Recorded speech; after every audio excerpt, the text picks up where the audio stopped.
ဘန်ကောက်ကိုအလဲလာကြတဲ့အခါမှာကြောက်ဖျားမြစ်ကမ်းတစ်ဘေးမှာလည်းလဲစရာနေရာတွေအများကြီးရှိနေပါတယ်ဈေးဝယ်ထွက်ဖို့အတွက် shopping center တွေရှေးရခင်ကတည်းကရှိတဲ့ဈေးလမ်းတွေနဲ့အထင်ကရဖျားပထိုးစီတီတွေစသဖြင့်အများကြီးရှိပါတယ်ကြောက်ဖျားမြစ်ကမ်းဘေးကအထင်ကရနေရာတွေကိုအလဲတွားကျင်တဲ့သူတွေကကြောက်ဖျားမြစ်ထဲပြေးဆွဲနေတဲ့လှေသင်းမောတွေစီးပြီးတော့သွားလည်မယ်ဆိုရင်ကုန်ကြစရိတ်တက်တာပြီးတော့အချိန်ကုန်တက်တာစီပါတယ်ကြောက်ဖျားမြစ်ထဲလဲဖို့လှေတွေသင်းမောတွေစီးမယ်ဆိုရင်စာထုံလေစိတ်ကအရေးကြီးပြီးတော့ဘန်ကောက်ရဲ့အဓိကစိတ်ကမ်းတစ်ခုလည်းဖြစ်ပါတယ်စာထုံလေစိတ်မှာဘလို့လှေတွေစီးလို့ရတယ်ဘလို့ဝန်ဆောင်မှုတွေရှိတယ်ဆိုတာကိုအခုဗီဒီယိုထဲမှာပြောပြပေးပါမယ်ဗျ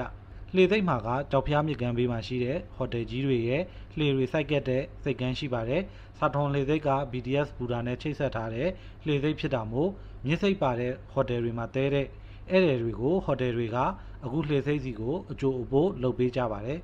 လှေစိတ်မှာထိုင်းစပိုင်းကပြေးဆွဲတဲ့ Smart Ferry ဆိုတဲ့တင်မောကိုစီးလို့ရပါတယ်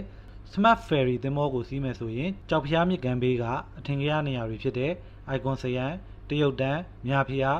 ဝက်အာလုံဖျားဝက်ဖို့ဖျားခောက်ဆန်လန်စသဖြင့်နေရာတွေကိုတွားလည်လို့ရပါတယ်လှေစီးကားကတယောက်ကိုဘတ်30ဖြစ်ပြီးတော့ Smart Ferry ကအဲကွန်းပါတဲ့ EV စနစ်သုံးတင်မောတွေပါကြောက်ဖျား Express Boat နဲ့ Tourist Boat တို့ကိုလည်းဒီစိတ်ကမ်းကနေစီးလို့ရပါတယ် Express Boat ကတော့ဈေးသက်တာပြီးတော့အများစုကရုံသွားရုံပြန်ကျောင်းသွားကျောင်းပြန်အတွက်နေ့စဉ်စီးကြတဲ့တင်မောအငယ်စားလေးတွေပါ Tourist Boat တွေကတော့ရှုခင်းကြည့်ဖို့ကောင်းတဲ့နှစ်ထပ်တင်မောတွေပါထိုင်းကိုအလဲလာကြတဲ့နိုင်ငံခြားသားခီးတဲ့တော်တော်များများက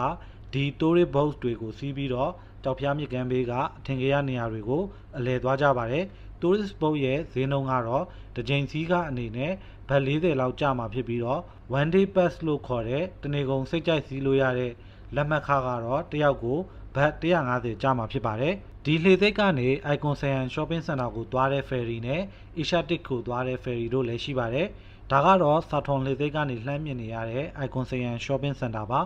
Icon ဆယန်ရဲ့ ferry ကတယောက်ကို10ဘတ်ကျတင်မှာဖြစ်ပါတယ် ferry ကမနက်9နာရီကနေည